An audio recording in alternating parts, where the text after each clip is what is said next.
The Alternative Dig Talk. Real issues, real talk. Hi Rogers, can I ask you something? Shoot. What does corruption mean? Well, summarily, corruption is abuse of public power for personal gain or for the benefit of a group to which one owes allegiance. For example, when a public office is abused by an official accepting or soliciting a bribe. By the way, private people can be corrupt too, like bribing police officers to escape fines. Okay. So exactly how does that concern me? Well, do you pay taxes? I guess, yeah. What does that have to do with this? Everything. Because those taxes you pay are supposed to facilitate services you use, like water, electricity, roads construction, medicines in hospitals, name it. Okay, that is much bigger than I thought. But it can be stopped, right? Well, yes, it can. Although it may not be as easy as it sounds. And here is the reason why. Corruption roots are grounded in our country's social, political, economic, bureaucratic traditions and policies. So, what has kept it going this long? I mean, why don't we stop it? Well, the main reason why it has been here for so long is because institutions are weak, either as a result of poorly defined ethical standards of public service, weak administrative and financial systems, or ineffective watchdog agencies. What can we do to stop it? At a national level, we must focus on strengthening the independence and effectiveness of public institutions that fight corruption. At a personal level, we must commit to never giving a bribe. I promise I'll never give a bribe. Well, that's a great decision you have made. Me and you now have to spread this message to all our friends. If we all do our part, corruption will be no more. This message is brought to you by Alternative Digital.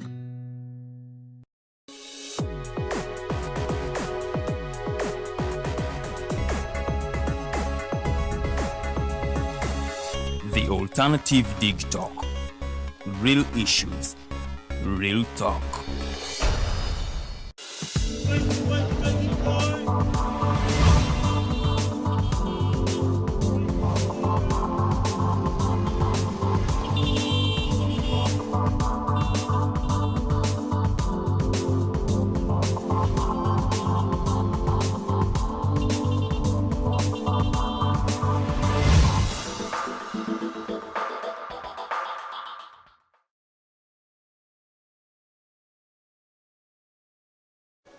Tukolike nnyo mu kuwummulamuko tuba tuyingidde ekitundu kyaffe ekyokubiri program The Mighty Drive. We be here every day Monday to Friday essaawa zibeera 2 ez'okumakya nga twagguse dda era ffe tubakubiriza nnyo okuba nti mwetanira nnyo okukola tuleme okulera engalo n'okusabiriza si kintu kirungi nnyo.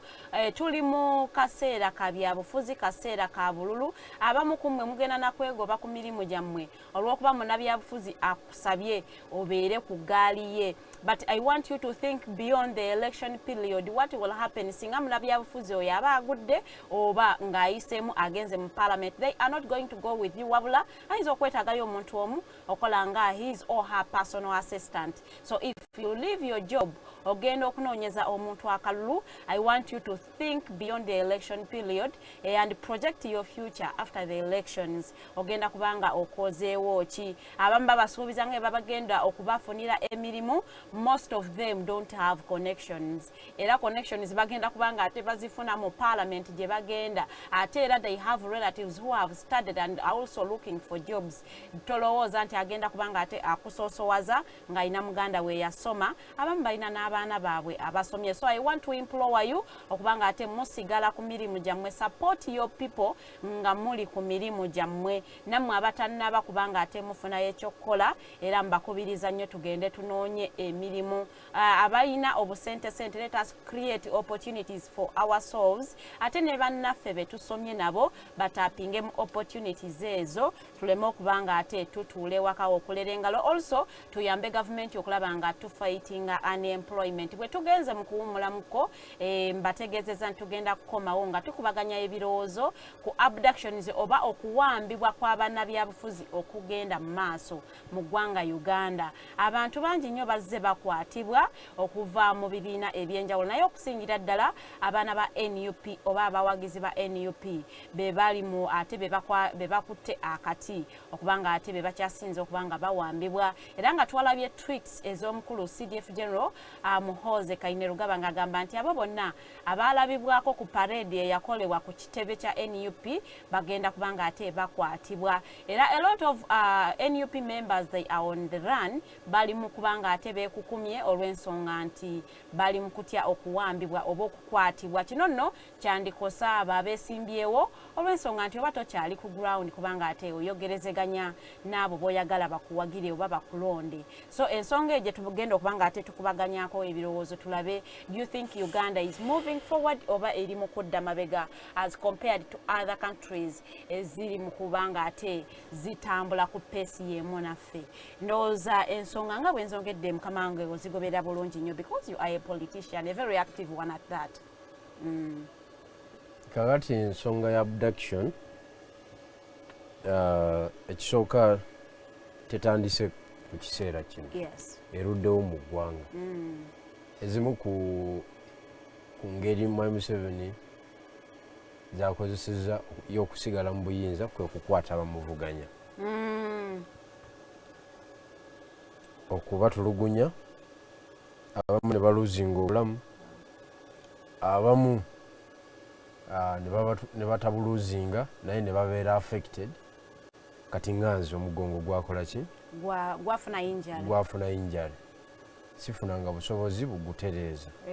Kubanga you get airlifted oba wano waliwo services ezisobola okubanga ate bakutereeza. Tewaliwo kyamaanyi kiri awo because it's about mugongo magumba. Bakafulu wano batini. Singa nali nze omu ku bali abamalayo mu by'essente. Yali wadde natuuka dde Germany. Okubanga bakutereeza. Okubanga gutereera. Abalala baafa, abalala bali compromised. So kunze si kipya. Era njagala okutwala omukisa guno okutegeeza abantu bonna betulinawo mu struggle nti baleme kukaaba nnyo ku kikwata abantu kiriwo kubanga ffe tukikuliddemu. Baleme kukaaba nnyo bakole kitu. Should they jubilate because kibaddewo ebbanga lyonna lyonna? Anti kakati obuzibu obuliwo kwe kulowooza nti bano ekifaananyi kye basiiga kyakuba nti kitandikidde ku bo naye ng'ekyo bakyogera nze naakakwatibwa emirundi 44 nakagenda mu prison emirundi 28 mu prison appearing before court and remand luziro kitalya nakasongola wa okitegedde Kamuli prison Masaka Central Prison. Kakati bwompita okwogera ku abduction nja kuba mbankuwa experience nene. Kakati bwe nkuwa experience nene mba njagala okujjawo amaziga agalowooza nti okukwata kutandikidde ku kino ekiriwo. That is point number 1. Point number 2, owekitiibwa Bobi Wine asaanye reflectinge ku baani abateekateeka parade. Tuzze tujoogerako emirundi mingi, tugiwaddeko views ez'enjawulo, naye yeetaaga okureflectinga ku bigendererwa ebya parade eyo ebya baani abateekateeka parade because baali bakola na mulabe direct. Baali bamuwa justification ey'okukwata abantu ey'okupiikinga abalwanyi bo baali bagimuwa because automatically response ya state yali erina okubeerawo. After that parade they were just buying time. Nkugambye bali ku timing nabo nga balinda akadde akatuufu banaakukwatira nga kikuluma. Yes, nga kiku affectinga. Kiyinza okuluma naye nga tuli affected. Naye nga kiku affectinga kuba kati eno time wakusikamu Waiswa ne wakusikamu bano ba Bobby Giant biki manya bumanya nti bakwa affectinga ba Eddie Mutweto balina kugamba waliwo n'omukyala yakwatiddwa over the weekend ani iba kaitani akaana ako she's the head of institutions mu NUP she's the coordinator of that leadership college yes ndowooza Dorini Kaija kakati ate okureflectinga ku muntu oyo yaleta idea ya parade yali akolera jjajja direct kubanga okupanga abaana ekyo ekifaananyi ekyafuluma nga bali well organized formation yali y'amaanyi drill yali ng'ogirabira ddala esobola okwadvancinga to another level kati Museveni gwe mmanyi si yayinza okutuula ekintu n'akireka n'atunula butunuzi. Isn't there a possibility nti n'omuntu eyaleeta idea ya parade eyo he didn't see beyond the parade nti teyalaba consequences eziyinza okujja? Baali basatu ate bonna batendeke ekimala abakugu baali bamanyi consequences zaakyo. Asookera ddala yali Babi Lubongoya. Babi ayinza okanga tamanyi consequences zaakyo? No, Babi omumanyi. Babi mukugu. Muki? Mukumanya. General knowledge yena agiina. Okitegedde? General knowledge agirina era si mukyala musiru. Lubongoya and chairman Nyanzi. Beba ba parade commander, parade organizer. Okay?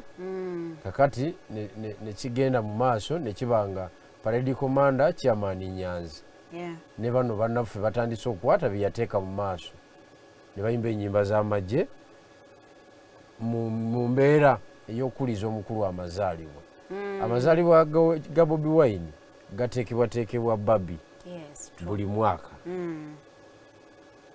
Era njala okutwala omukisa guno okutegeeza abakulu ab'ebyokwerinda nti mu kifo ekyokukwata bafuuti soja be baayita mukwate Babi, mukwate Lubongoya ne chairman Nyanzi. Bakwate abateesiteesi. Bananyini idea. Because bali bagibaguza buguza.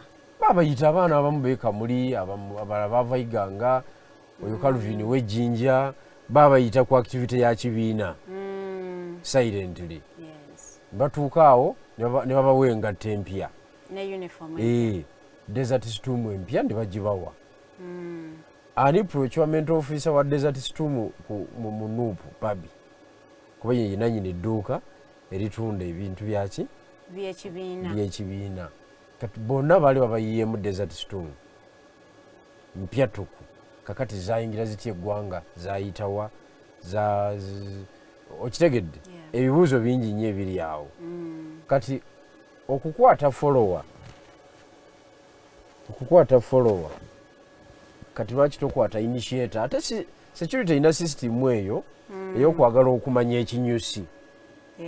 Ekinyusi kiri luddawa who is the funder ekira nnyo okubya emiggo ku CMI nga bakukutte. Ani akuteekamu ssente? The motive and the source. Ebibuuzo bibiri. The motive ekigendererwa and the source. Ebyo oba tunaba kubyogera enjala bazikuulayo. Okitegedde? Enjala bazikuulamu. But do you think abaana abali ku parade eyo understood the motive? Oba ne kakati sawa eno kimanyi nti waliwo abali ku parade nga tebamanyi na motive ya parade eyo? Andi kakati ekisooka abaana abali ku parade awo tebaaliwo bokka, baaliwo n'ab'ebyokwerinda. Okuva mu kibiina kya NUP? Police? Ab'ebyokwerinda bajjajja mu ngeri yonna. Kubanga wali ekitebe kya Nuupu wekiri. General Museveni waayita ng'agenda Entebbe. Ayinawo abasirikale aba buli kika ku mitendera egy'enjawulo. Ayinawo abapoliisi abali mu byambalo, aba-SFC abali mu byambalo, n'abali mu leeya. Okitegedde? Kakati tosobola kukolawo activity awo tosobola kukolawo activity nga security temanyi nga tebiriimu si butamanya bumanya nga teparticipate nze tekisoboka tosobola kukola drill eyo gye bakola military drill awo nga temulimu asatu gajjajja. You are saying twalinamu security mweyo parade gye twalaba kubanga NUP nze ngimanyi eri highly infiltrated okuvira ddala mu top commanders okutuuka wansi mu baana nti buli activity yonna ebeerawo mubeeramu abatali baabwe nga yeefuula okubeera classified operation era state eba egiina nze lunakoma okubeerawo nalinawo meeting abantu basatu nze Rubongoya chairman Nyanzi bye twayogerako mba ntuuka ekamuli nga disowe kamuli 2 okitegedde. So you are saying either of the two kuli Mbega simanyi yagira naye bye twayogerako abasatu ngendo tuuka ekamuli nga disa 2 era nga andaba ng'omuyaye nze amulimba bajjukira Bobi Wine yali ajja kamuli kati mu bino ebyokukyaza opposition political player police gwetakaanya naye biki ebyo mubamu okulimba kungi osobola okugusa omusajja atuuke omusajja yangamba ssebo olimba kakati goli mutulimba wano obadde ku kitebe oyogedde bwoti ne bwoti bakuwadde ssente bwezi ne bweziti kakati biki by'oŋŋamba nensirikawo busirisi nga sina kyamugamba nga kituufu information balina mutu nemanya bumanya nti jjajja yafugawo wali. Ogambye okukwata abategesi naye Nyanzi yasooka n'akwatibwa anti wanaku yamalayo essaawa tiyaweza 48 tiyaweza 48 hours ng'ali mabuusu kati kitegeeza yabangwirizaako omulimu atya to identify those parade participators okay abaali serious nga bo babiriko yabangwirizaako kuba nze nga bwe manyi CMI bwekola emirimu gyayo tosobola kuvaayo mu 48 hours ng'okwatiddwa olaba namwe babatwalayoko mwamalayo 48 hours okitegedde mu bino eby'omuzindaalo mu bino eby'omuzindaalo nga bakimanyi mwogera bwogezi director bamwe atera okuwandiika obutabo bakimanyi nti awandiise buwandiisi katabo basobola n'okakwatira eno mu bookshop biki nekatatambula oba okateekako embeera endala yonna naye semwaiti yabalaalira. So gwe ogamba nti ekya military okuvaayo okukwata abaana abo was it the right action for them to take? Okiriziganya n'omukulu omugezi wa AME agamba nti kye baakola it is a military drill era tekikkirizibwa muntu wa bulijjo kikola. No, mu opposition oba oli mu opposition politics tulina ebintu bye tukola nga tukimanyi tukyokoza oli ali mu buyinza kyokoza gavumenti omukozesa ensobi oba oli awo atomere omutomeze kiviiremu yokola ki okugwa kakati obuzibu bwe tulina kakati tuli ku Museveni mulala aliwo kati akola nnyo analysis as compared kwoli situation analysis takyaduma budumi kubanga eyo drill ebakuba ku gavumenti endala zikagame Idi Amin kwolwo lwennyini lwabanywa nga mukyaline ku parade kwolwo lwennyini lwabanywa kuba intelligence ebeerawo naye kakati ono akola analysis nasooka n'abaleka bwe nkola kino kivaamu ki nkikole ddi kasooke mbatwalirize mbeerabize n'okubeerabiza banywe mu kaseera akatuufu nga bamaze oteekamu ssente bamaze okwetegeka nga bakosebwa kakati Waiswa ne ku parade teyaliiko naye bamunywereddemu ekyo era ne bamukasuka ku fayiro yaki okuba nga ate bakola military drill ezili unlawful ezitali mu mateeka kakati ebyo byonna oteekwa okukola ki oteekwa okubanga yo state eba ekubala negamba kankole ki kamukwatire wano. Talking about Waiswa Mufumbiro yavuddeyo ono nno bwe yalabiseeko mu kkooti n'agamba omukulu gwavuganya naye n'agamba nti ye yamukwasiza. Kakati Waiswa yandisappointinzemu. Nze Waiswa twadisagreeingamu era y'omukube nali nkayananga nabo abanviirako okuva mu kibiina. Yes. But simulinaako mpalana eri personal because he's my big brother. Yes. Ekyo sina bwe nkijjawo. Tuva Busoga, we are the same generation. Tusharinze ebintu bingi. Ebyewange byewaka abimanyi bingi. Ata kati sisobola. Era njalo twala mukisa guno okumusaasira. Yonna gyali era njagendayo omulabe. Ekyokubiri njagala kutegeeza gavumenti nti waliwo arrest zeekola ezitalina makulu. Ngeya eriwa. Kati ngeya Oweekitiibwa Waiswa. Lwaki olowooza terina makulu? Mu ndaba eyange. Okay. Okumanya terina makulu, ye yakoze eki? Yabuliddwa n'okwogera wabuze ensonga entuufu emukwasa n'ayogerawo byabufuzi. Kitegeeza yaresi terina makulu. Because era ekyamukwasiza byabufuzi. Lindako. Kyoga kuvuganya ne Kabaziguruka kwe kwamukwasiza. No, to him. Anti. Okumanya arrest terina makulu. Kiri ku fayilo ye. Naye ye alowooza nti Michael Kabaziguruka ye yaluse olukwo olwamukwasiza. Kyoga bulijjo state temumanyi nti Waiswa waali asula wano ali awali. Emumanyi bulungi. Kakati okuleeta mu Kabaziguruka yajulunze okukwatibwako yakumazeemu supu. Naye yagenza okwepimapima nga tewali nsonga eyinza mukwasa. Nga tewaliwo nsonga. Ekyova olaba yapiyarinze mangu mu kooti.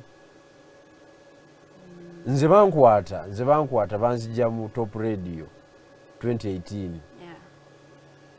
Nemmala mu mikono gyabyo ebyokwerinda ennaku 9 nga tebamprovidinga mu kooti. Naye bamukuterero enkyanga ali mu kooti. Kitegeeza tewali nsonga. Oba fayiro yenge ebadde ready.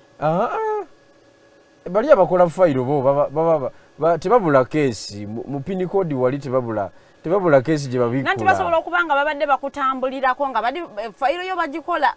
So we bakufuna bwe bati. Bakutwala butwazi mu kooti and to me kati kankubulire commending ekikolo ekyokubanga ate abantu tebabalwisa yeyo gye babakwatidde. Muntu mukwate mutwale mu kooti ng'amateeka yo wegalagira. Kati obuzito bw'ensonga bukulaga process y'okuhandolinga fayiro. Ensonga ezitowa ki? Kakati obadde oyogera ku Nankanyono yalabiseeko ng'aliko ne habeas corpus. Samugomye. Tanaba. Goza tebamulina? Bamulina naye bamwewakana. Kakati golowooza kooti DPP taliwo? Wali DPP. Kati emisango gyawukana. Egy'ababbi b'enkoko n'egy'abali siriasi. Mu dakiika 2 baba bakutuusiza mu kooti. Kitegeeza tewaliwo mulimu. Tewaliwo musango munene nnyo. Tewali. Kyovula balera naye Waiswa yabadde ayogera yagaye Kabaziguruka yansiba. But lwaki olowooza Waiswa yandirowoozezza nti Kabaziguruka yayinza omusiba? Yali afunyeeko threats okuva ewa Kabaziguruka. What makes him think nti Kabaziguruka ayinza omusiba? No. Because he's an opponent. Anti byabufuzi. Kati ye yaswitchinze politics. Owa constituency. Yada yagala sympathy vote. Kakati yada yagala ebintu bibiri. Ekisooka yakitegedde nti tebamutemangu wadde nga tewaliwo musango. Kakati mu butamutamangu n'okunominatinga taakole ki? Tagenda nominate. Ayinza obutanominatinga. Kati mu mbeera eyo kagende nga n'oli amutidde akalulu. Amwonoonedde. Wakiri NRM agira akikwata. Oyo kimugikako mangu. Bibalo byabufuzi ebyo. NRM agira akikwata kimugikako mangu. Okusinga Kabaziguruka bwakikwata era abawabisanja ebyo. Bibiri. Abawabisanja bibiri okutandika okukubagana naye. So he was actually playing politics like that. Purely politics. Tekiri kwadde okubuuza. waliwo n'omukyala Sauda Madada naye yakwatiddwa bamukwatira saidize ye bosi ya yali aniyama yali aguma Zambiro olulimi okozeseza lwennyini lwe bategeera yali aniyama naye n'akwatibwa era musango gwe gumu kubanga ate yalabibwako military drills ezo zigenda kuleetera abantu bangi nnyo okukwatibwa okusinziira ku statement ey'omukulu CDF General gye yakola ku X kubanga era tulabye bangi nnyo nga bavaayo nga bakwatibwa mu ngeri etali nnungi nnyo omuntu yandibadde nti akomendinga kubanga security operatives bakwata abantu mu ngeri bwetyo because if they believe someone committed a crime let them arrest them in broad daylight nga tebabawambye buwambi because I don't think Ugandans can resist arrest naddala nga tebali armed. Kakati bikyolina okumanya kiri kimu nti mu mbeera gye tulimu olwaleero oba okwatiddwa ekisooka ffenna tuli bakandidate b'amakomera ffenna it is just a matter of time nti gwe bakukutte ddi kati Sauda Madada y'omu ku bafuutu soja awo ababadde abamaze ebbanga eddene nga bazimba ekyo ekyoba okubeera decorated era ebyambalo abirina bingi nnyo era nga afuga waawo akatebe ku maaso okwetala awo omukulu ng'amulaba nga yatambuzaawo awo tolina kyomugamba n'ebikola ebyekiferefere ku kitebe awo kujja ssente mu bantu wano local ne international abikola ki abadde abikola bulungi nnyo n'omukulu okumutuma ku mirimu egy'enjawulo okutaataaganya operations ezibadde zigenda mu maaso zayagala okuyuwa kubanga Sauda Madada y'omu ku baakozesebwa e Busoga nti Bigirwa yali azimbye structure ye kakati tugizimbulule tulonde abalala Bobi Wine yatumanga oyo najja nakola ki nakuba olukiiko mu bafuutu soja nate olusoga alwogera bulungi n'abateekamu embeera endala n'abalekerayo emitwalo 3 bafuutu soja b'omu byalo bw'ova e Kampala ng'obaga pulezidenti akutumye n'akasente n'obalekeramu batandika okuwuliriza ky'ogamba ekiraga nti pulezidenti yakwadde n'obubaka buno bw'otuusizza okitegedde kati ebyo yabikolera nnyo Bobi Wine ne Rubongoya naye ng'alowooza mwana wa mu nnyumba kakati akitegeera juzi nga bamuumye kaadi nti si mwana wa mu nnyumba yali akozesebwa bukozesebwa kati mweyo embeera bw'alaba nga empingu etabuse n'ayagala aniyame era wali ebusiya yali alinawo kontakiti nnyingi ng'asobola okuyitawo kumbe nga waliwo akamwebakiridde okiwulidde ne bamunywa kakati mu kumunywa okusinza ku mbeera eriwo enkwata y'ennaku zino bona abavuddeyo mangu kuba kati n'omusango ogutaliiwo bakuwanvuya kubanga nze ndaba tewali musango naye bakuwanvuya okujjako ye nga Waiswa kirowoozebwa nti yavuma abantu ab'enjawulo kirowoozebwa oba kituufu obadde tobiraba anti wali eri mu munankaye mu kooti byonna byonna oba oteeberezebwa oli amala kuleeta bujulizi kooti nebukakasa nti kituufu netulyoka tukakasa nti wavuma naye be yavuma tebaawaaba so that matter was overtaken by events bayinza okuba nga bawaabye nga bawaabye amaze kukwatibwa omanyi nti bwe bakukwata tukkirizibwa okujja ne twongerako emisango ku fayiro yo ffe be wakosa so bayinza okuba nga bawaabye era nange nina gwe ninako omusango munuupu omwo nawe olinza kadde akatuufu nze sijja mukwata sijja kuviibwa kukwatibwako naye ke ndiwulira nti bamunywedde nawe oligenda kale reference nkalina mu wallet nga nange nkatwala ku poliisi asooka asootinga ebyange kwanza. Ekyawula Mufumbiro ne Madada nti kati Madada abadde mukadde akabi n'ekibiina nti she came out n'alangiranga independent kitegeeza nti awakanyiza okusalawo kw'ekibiina ate mukadde ke kamu n'akwatibwa ku musango nga yagudza ng'akola emirimu gy'ekibiina. That becomes very very unfortunate for her naddala nti she's at loggerheads n'abakulu mu kibiina kya NUP. Anti abafutusoja bonna abayingira ebyobufuzi tebatwala budde ku analyzinga situation, okuanalyzinga abakulu b'okola nabo interest zaabwe ziri luddawa. Okitegedde? Era gwe bakuvaliwinga kyenkana ki? Bwe bakusacrificinga bafiirwa ki? Kati ekyo tewali futusoja akitunulamu. Ekyokubiri okuanalyzinga opponent n'obusobozi bwe ne reaction gy'asobola okukola ku bintu ebiba bikoleddwa ebirabika nti gavumenti bigitwala. Kati beetaaga emisomo era essomero lyabwe simanyi litendeka biki naye kakande gyali Kenneth Paul.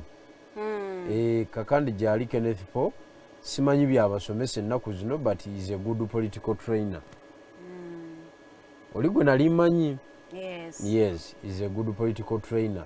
Naye simanyi misomo gy'aba wakati mu mbeera ekola ki? Mu mbeera eriwo nga bwetambula. Mu mbeera eriwo kubanga ndaba ng'obutamanya era bukyali bungi. It is very hard okubanga omalawo obutamanya in a short period. No.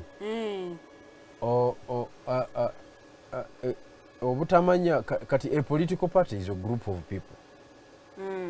But that group of people muteekwa okubanga mumanyi. Yes. Kyekibafuula ab'enjawulo mu society okugiridinga. Kasita ogamba nti you a party member ova ku level y'okubeera ordinary citizen. N'oseseetukamuko nodda ku level y'okubeera nga oprovidinga leadership. Kitegeeza omanyi. Omanyi. Kati level ku level ya nuupu bafutu soja mukoze formation muina chain of command muina command and control toyinza kuŋŋamba mbu ate temumanyi. Kiringa kusanga musirikale wa NRA oba UPDF kati. But you also know nti learning is a process. Ti omuntu asobola okubanga omuyigiriza sigamba nti ayinza okupikingirawo, but it is a process that someone goes through okutuuka ku stage gy'oba omwagalamu. So tujja nnenya nnyo abali mu kutendeka, they are doing a great job, they are doing an incredible job, but also be bayigiriza they cannot learn everything at once. Kankubuulire bw'oba omanyi how Museveni operates, how Museveni works, n'oteekayo parade eyo kitegeeza olimba bulimbi bantu tomanyi. Ekitegeeza they miscalculated or baakola ekintu nga tebamanyi the consequences oba baakikola bakigenderedde nga bamanyi ebigendo vaamu. Kiteekwa okuba kyali kya mirundi ebiri. Omulundi ogusooka gwa kukwasa abaana abali siriasi nga amawulire ga sympathy gatambule kuba bagakolerako nnyo. Saagala nnyo okugamba nti baali tebamanyi. So they did it bafune arrests mu kibiina so the public should sympathize. Yes, era nga bw'okiraba nti baakivinga ekintu kyabwe ekyokubanga bakola ki? Batambulira ku sympathy. Era ndaba kyekigenda mu maaso mu mbeera efaanagana bwetyo. So mu eyo embeera kitegeeza nti activity ya parade bagikola mu bugenderevu okukwasizaako abantu ab'enjawulo bo basobole okukola ki? Okukola amawulire gaabwe n'okukola n'okumobilizinga resources ku international level. Batuli bubi twagala sente za bail abaana babakutte bajja saba cash bail nga sente wali. tugenda kanga tutambula tuve ku nsonga y'ekibiina kya NUP abalabye olunaku lweggulo wabaddewo boda festival era nga this event was graced by His Excellency the President of this country Yoweri Kaguta Museveni ne Mama Janet Kataha era nga bano basaze ne cake nga ba celebrating the president's birthday which is happening today era nga bamugamba nti Museveni tava ku main. The intention of this expo bajogedde bulungi nnyo era nga balaga butya the border industry bwe evolvinze for the past 30 years okubanga ate bali we bali olunaku lwa leero kusinzira ku bigambo omukulu bwe yabyogedde omukolo wagoberedde saagulabye tewagulabye okale ensonga eyo ngenda kubanga njireka naye nga amazaalibwa ga jjajja nsobola okwogerako. So, okay, one statement ku mazaalibwa ga jjajja tusobola okulaba ate bano aba NRM aba creating more districts nga akaseera kaweddeyo. Kakati ekisooka nange kamuyozeyoze nga citizen number 1 mu Uganda.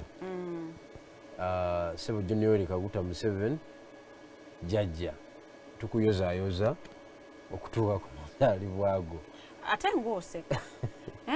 Ekinsesa kiri kimu. Kiki? Myaka 81. Kyekinsesa. Mitono mingi. Kati ffe twali tukyali oba gya bulimba. Twali tukyali mu UID. Yes. Twamupepeta. You did the research about the person of the president. Yes, twamupepeta ku activities yayitamu paka lwe yagguka.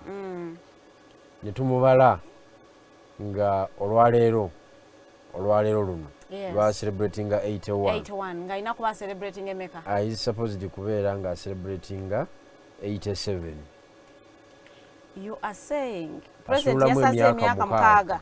Asuulamu emyaka mukaaga. Mwasanga ki ekikakasa nti asuulamu emyaka mukaaga? Do you have his certificate, birth certificate? Anti kakati mwafuna be yazaalibwa nabo ku kyalo during that time abako ffe twagatagatta ebintu bingi. Ebintu nga ki?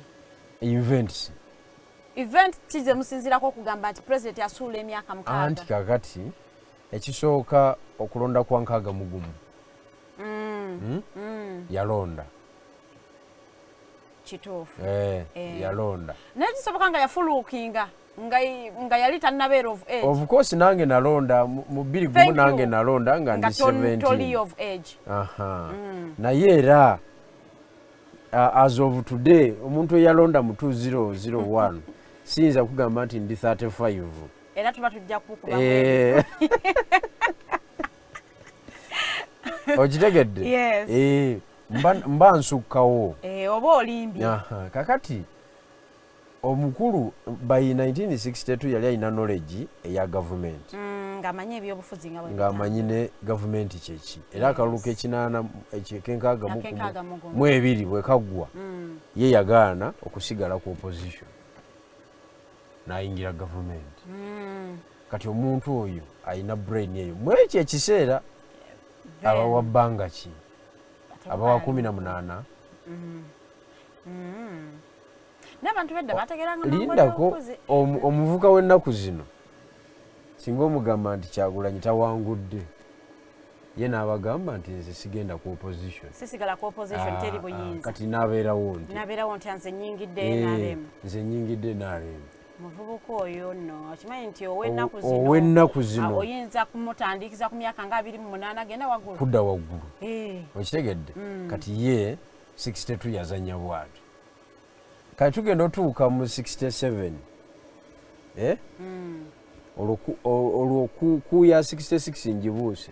Mu 67 yali akoze omukwano ne Fidel Castro nga muweereza n'ekirabo kya pisto ng'agiteresezza Saida Bumba. Bibiwala ebibalagavu byaliwo mu kiseera ekyo. Bifarida by'ebiseera ebyo. Okitegedde? Yes. N'agimuterekera. Being at that level of being trusted with a weapon. Era wateekwa okuba ng'olinamu ensa. Kakati no, not even being trusted but having that network ku international level. Ku muntu alimu erimu Latin America. No, I was referring to Saida Bomba. Kati ono ye engeri yazimba mu network ye paka ku Fidel Castro. It is also, you know, something to be omuntu ali machuwa enough. Okitegere kakati neno ku grounding already atandise okuzimbayo atandise ozimba abantu be abali nga bwe naleeta ekintu ekitali kya bulijjo nenjiteekesa Farida kitegeeza yali abala politics wanjawulo nnyo okitegeera but that one can't be 18 can't be 20 kituufu okitegeera yali asukkawo kakati n'otambula naye n'oyingira 71 1971 Amini akikwata leero eggwanga alifuluma enkya yagamba Amini tajja kufuga mumanyi tategeera kati omuntu yali asobola okwanalizinga Idi Amini n'atakola naye nagala tugende tukube Idi Amini yali wa bulijjo era yali alimu 30 something era nga oba otambulidde ku 44 aba alimu 30 by 70 kakati ffe twamutematema yali asuulamu emyaka 68 gy'asuulamuko gye yasala weritaba 10 owayo emyaka 9 so atunulanga jjajja andika abalaalo enjawulo gye balina nti Katonda yabawa ekintu kiri kimu eno training gye bakola nga balunda ente baguma amagumba n'omubiri kakati bw'ogatta ku struggle gye yayitamu ate bw'ogatta ku bbanga lyamaze mu power first class facilities zaalina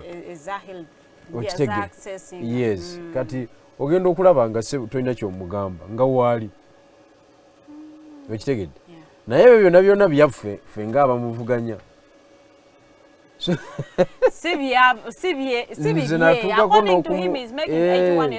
nze natuukako n'okumuwaabira nayingira kooti 2016 to 444 nga njagala kooti ekkirize atuweyo erinnyo limu tulipime tuzuule emyaka gye emituufu ng'oyagala bamukuula erinnyo erimu tupime kubanga mu kiseera ekyo 2016 okusinza ku research waffe twali tugamba is beyond 75 for what importance lwaki mwagala mumanye emyaka gy'emituufu for national importance because tewakyali age limit mbwe emyaka kale giyinza omumusibirayo anti nkugambye mu 2016 then kakati nze nayingira kooti omulamuzi Sivini Musota nansalira omusango ne gunsinga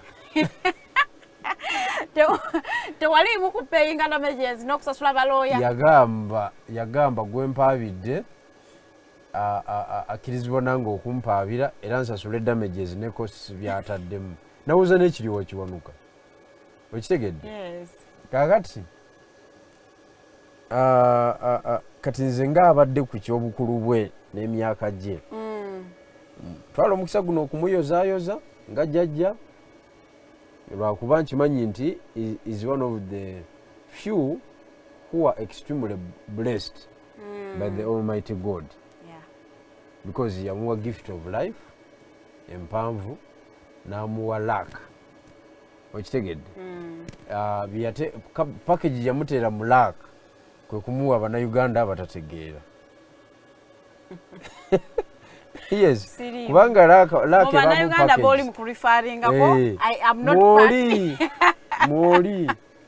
mwoli kuba tolina kyoyinza kukolawo naye mugambye Bannayuganda tebategeera what exactly do you want Ugandans to do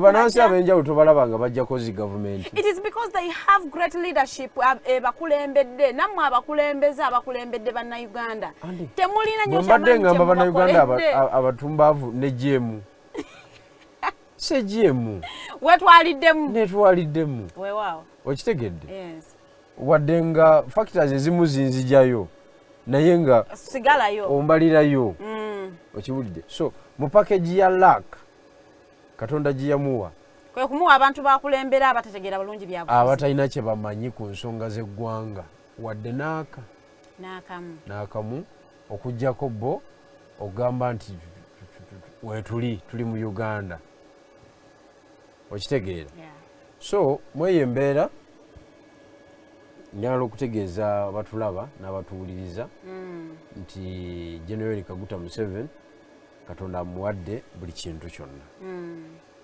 era tabanja famire tebanja abakona b'emikwano tebabanja n'abalijja mu maaso n'abazzukulu tebali banja kati kiri erifu bannayuganda okukkiriza after Museveni ate another small Museveni atukwatemu kati ate ka Museveni akalala nako bakayingiza amagye nako kajja kujja mu maaso eyo. They are preparing. Wenabadde mpita ayita saidi zaawe kawempe nalabyewo ekipande kinene nnyo ekyamuzeeyi nga kiriko Vision 2060. Museveni paka last Vision 2060. And I was like, wow, this vision is too long. Tuli mu 2025. They have a vision of 2060. Okubanga bali mu buyinza nga bakyakulembera eggwanga Uganda. Era ogiraba nga bagikoze eki balayinga strategy. Because Ruhamya now is a private Ruhamya. Mu myaka 5 okuva kati ajja kuba major in the UPDF. Tunagenda tuka 2031 2037 yao nga is a general. And the opposition inga weri nga terina and you know 2030 are fighting 2030 to change the system. 2036 okimanyi nti just 10 years from today. Yeah. Si wala. Si wala nnyo. Bisanja ebyo. Naye mu byobufuzi omuntu alabanga ataatuuke. Ekyewala nnyo. Si wala. Exactly. Kati plan y'emyaka 10. Kino ekisanja ekituggweramu bwetu nga tuli mu 2030. Kakati 2030 2036. Okitegedde? Yeah. Ajja kuba jeno. Kakati ngono ate taata we be basajja bakulu abaliwo mu ggwanga. Okitegedde? Yeah. Tuli mu katebe tokalabanga. Kyovulaba okugambye nti kyovulaba ekipande kya Vision 2060 it is a real one. Tokibuusa maaso. Bali mu kikolera okukyakivinga. And the opposition is still playing the politics that have been playing all the time. Byaffe birala naawe. Tubyogera nako ebyo. Tubireke bulesi. Byetaaga kuvaako buvino bitunuulira butunuulizi. Twagala okuyoza ekibiina kya Commonwealth Party okanga mwafuna certificate. We didn't get the chance okubanga tubayoza. Njana gireetako wano mugirabeko. Mwebale okubanga ate mwava mu kusika omuguwa ne EC tebannafuna certificate bajja kujjanga ekibiina kiri ekikadde. We congratulate you on to kweyo milestone kwe mwatuuka. Naye nga tumaliriza njagala tutunuulireko ku banga ate government ene tuleetera districts empya naddala everyone we are going into an election. Wabeerawo districts ezitondebwawo. Batuleetera cities, ebibuga ebimu bye baawa cities nawulidde nga baagala kubijjako because bali tebannatuuka ku standard ey'okubanga baweebwa cities. N'ebyo ebirina cities w'obituukamu naawe amaziga gakuyitamu as a concerned citizen. I'm not talking about the citizens abatali concerned. But as a concerned citizen, bw'otuuka mu bibuga ebimu nga baabyawadinga city status n'okutunuulira. Just look at Jinja here, w'oyita ng'oveeka muli. Jinja city, bw'otunuulira amakubo agali mu Jinja. Ekkubo erikutwala ejinja likaabya amaziga. But it is a city, it was awarded a city status. So ebibuga bingi nnyo ebyafuna award ya city status naye nga tebannatuuka ku mutindo ogwo oba okuba nti batuuka ku mutendera ogwo. So olunaku lw'eggulo omukulu Rafael Magezi yatutegeezezza nti bagenda kanga batondawo districts empya era nga bagenda kubanga districts zino bazijja nga babuluzzaamu Tooro ne Bundibujjo era nga bagenda kubanga bacreatingawo one city. Twagala kulaba relevance y'ekyo naddala nga tugenda mu kalulu ate nga n'obudde obubaweebwa constitution y'eggwanga Uganda bwayitako. No, kati yo government ya General Kaguta Museveni tekyali ku kiki ekikolera abantu eri ku ki ekigikolera. Batutegeezezza mbu bakolera abantu, they are bringing services closer to the people. That is the idea. Bwe kyandibadde. Kakati bali ku ki ekibakolera is to create more administrative units. Batekeyo ba cadres, batekeyo ba commanders, basobole controllinga, bongero controllinga those what. Ekyamazima, if you create a new district in a certain area, it is an expenditure already. It is an expenditure government level. kubanga waliwo emirimu emirala egimerukawo ate nga bagenda sasulwa egisukka mu 100 nga bonna bakolera kuki ku district yaabwe nga bagenda kusasulwa. Kati idea y'okureetinga yali badde nnungi singa abaawo obwetaavu naye ekigita kiri kimu kyekiri kye bayita corruption. Nti olw'okubanga kati buli mukozi wa gavumenti afuna access okukwata ku kasente ka gavumenti bwe pa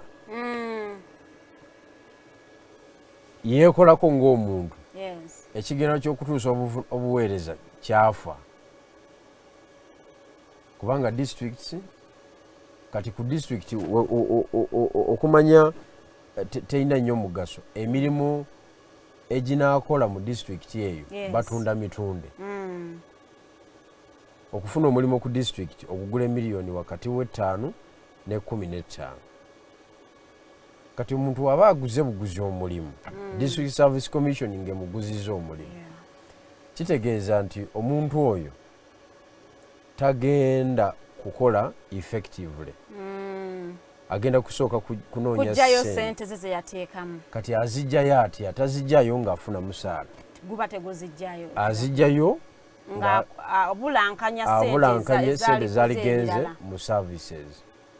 Kati General Museveni alemeddwa okumyomyola obukiiko bwa zi district obwo obugaba emirimu n'okubudisciplininga n'okusibira ddala omuntu yennyini aba akoze ensobi maziga meerere okuva eri wansi ebuyende ewaffe okutuuka awantu awalala wonna maziga meerere.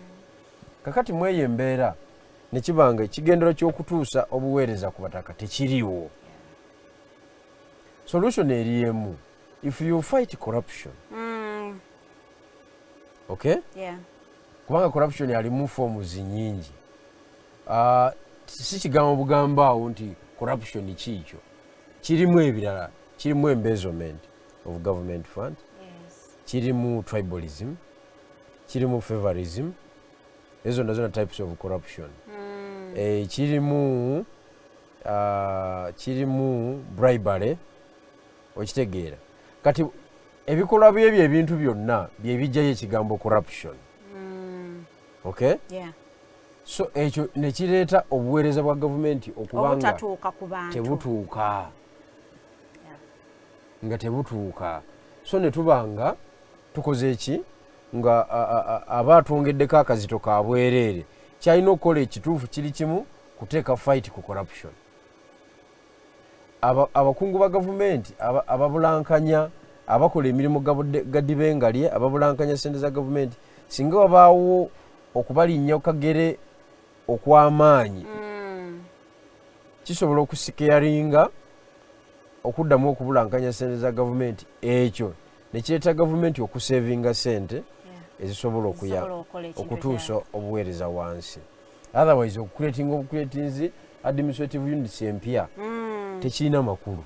Kale katugambe nti singa babagenze mu maaso n'enteekateeka eno neeyitamu what happens now to the political parties ate n'ekitongole kino ekiri mu kubanga ate ekyorganizing akalulu ekya electoral commission ekyo ekikulemberwawo omukulu Justice Byabakama nti bali mu process ya nominations ebibiina bya rolling out already ba candidates now you are creating district empya muleeta city egy'okwagala abakulembeze woman MOP paka ku mitendere gya wansi kuba LC1 councillors LC2 and all that. What happens now? Isi teba na choice. Isi etambula na parliament. Abantu basanye bakitegeera. Decision ezikolebwa mu parliament eziri administrative and political. Yes. First implementer ye isi. Okay? Mu ebyo bya administrative units position is ez'okwesimbawo kati parliament General Museveni alina numbers okay bwe kiyitayo n'ayiwako omukono General Museveni naga nti nzikiriza district ezitondebwewo ekiddako kiba kimu kukyusa just records mu system nti ebadde kamuli ng'ogijjeko buzaaya kati Buzaaya is now a district. Mu computer nga bagira bwe bati. Is now a district. It has how many constituencies? it is it has one. It has one. It is a district constituency. Okay? Yes. Kakati emiruka egibaddemu n'amagombolola nga nabo babijja ku system ye Kamuli nga babiteeka wano. Babiteeka awo. Just one day. Kati abagala okwesimbawo nga babawadde tisempya. Abagala okwesimbawo era nga bagamba ino kyemanyi bayinza kikola after this general elections. Oba oliawo. Kuba nomination already zatandika dda. Zakolebwa dda ku local government. Katubuzaayo zigenda paka 24th. Kati just tubuzaayo 1 week. Presidential and parliamentary. Ya nomination bikole ki? Biclosing.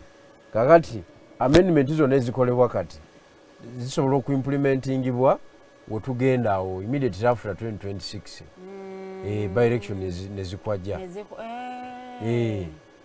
Now that makes sense. By election nezikwajja.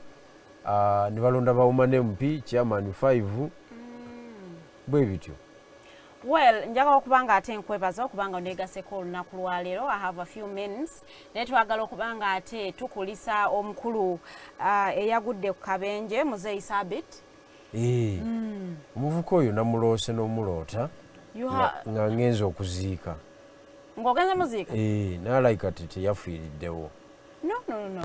Ate batugambya embeera ye yavuddemu kati atandise otereera. Of course, motoka gye yabaddemu yadde y'amaanyi. Naye accident eyo yeetaaga ogikolako analysis. Etya? It was not a normal accident. It was planned. It was a well-calculated accident. He has some people fighting him within. No, okusinziira kati ku system eno nga bweri because transition egenda mu maaso. Naye transition gye tufacinga ekutula abantu mu ngeri ey'enjawulo. Mulimu abakutuka by kalulu, mulimu abakutuka by chemical and biological warfare, mulimu abakutuka by accidents, mulimu abakutuka by kubateeka ku katebe. Okitegeera abamuluzira kisinzira capacity eyo. Kakati Sabit oyo okuva le yava ku bwa deputy IGP speed gye bamugirawo n'office gye bamuteekamu eya industry mu UPDF ne bwe twali tumumanyi nti he was a commander from the SFC. Ndabanga atali mu bitabo bitukuvu kubanga accident yetomedde naani era bye yetomedde nabo Land Cruiser tesobola kuggwawo bwetyo nga bootomedde tetubalaba n'okubanga bakyali balamu tekiriyo eyo Land Cruiser kisooka teyitamu masasi ezitowa. It is an armored vehicle. Kubanga yakulira amadi industry nakasongola so yetayinza kubanga gyatambuliramu yabaleeya tekisoboka ate nga yazikola yakulira ekitongole ekizikola yazikola okiwulidde kati emmotoka yonna eri amad neekola accident kweyo level gwe yeetomedde naye ateeka okubanga bamutemyemu butemi nga yaweddewo naye kati yo tetumulaba by the way tetumulaba kakati ekyo ne kibeerawo. Ekyokubiri yabadde yeevuga. That is true. Okumanya Major General nti yali mu motoka yekka muteekwa okubanga mumutaddeko intelligence nene nti leero yali mu kwevuga avaawo addawa. Okitegedde kuba si buli muntu nti amanya entambula za General. Si buli muntu nti asobola ozimanya. Kakati nze mba nkutemera ya accident mba nkuwa ekifaananyi ekirala ate nga kyekituufu. As of today katukikomyawo tujja kyongerako. Sibula batwayo olunaku lwaleero omukulu Obijirwa Moses. Okusinga nze nsiibula Bakamuli municipality ababaddeko. Nyongera okubasaba akalulu basaba ne bannyabo nongera obasaba akalulu ku mulundi guno mumpa akalulu kano k'obwemupi nsaba mumbeerere mu mbeera yonna kubanga ninzo wayimwe basebo ne bannyabo mwikirize tutambuze ekintu kino mwebale ino mwebalirira. Mwebale nnyo abatambudde naffe okuva ali we tutandikidde programu yaffe ku ssaawa 2 zennyini ez'okumakya ate paka ne tugenda okuba nga tugiwunzikira. Ababaddeko mwebale kubanga ate mukomentinze ate mwebale kubanga mutulabye. Njagala okuyisaamuko ate okulaba abatuwadde comments ku YouTube nsobole okubanga ntambulako namwe mentioningako mu babiri. Omukulu Mohamed Semakula agambye too much drama in Ugandan politics. Good morning my presenter. Good morning. Mwebale kubanga motulabye olunaku lwaleero Kalyango Musa webale kubanga ate otwekuumiddeko nnyo. Mwena mwena ababaddeko we appreciate you era tubasiima nnyo tusiima okubanga ate mutwekuumirako everyday era tubasabira omukama abawe ebyo byonna emitima gyammwe gye biyaayaanira. Agenda kubanga ate mbasiibulira wano olunaku lwaleero tusinkane olunaku lw'enkya. I'll be cruising through the city with an officer. Tugenda kubanga ate twogera ate impact ya social media ku relationship ne families zaffe zetutambulira mu so olunaku lw'enkya banaye tubeereko soke tulabe butya social media bwe affecting the relationships zaffe families n'emirimu mwe tukolera. So mbagaliza olunaku olungi tugenda nga tuyita mu kibuga Kampala ogenda kubeera wagwe ongamba bugambi nti ze nkya ku ssaawa 2 kitundu ngenda kubeera wano bwe wati eno vaani yange ejja kubanga etuukako nga tuli mu kubanga ate tulonda ebirowoozo okuva mu bantu with Afande Muchonguzi tugenda nga tutudde naye wano mu studios ng'ate atubuulira impact ya social media na butya bwe tuyinza okukozesa social media obulungi okubanga ate tuzimba relationships ne families obutaawukana. Mbeere bulungi mweraba.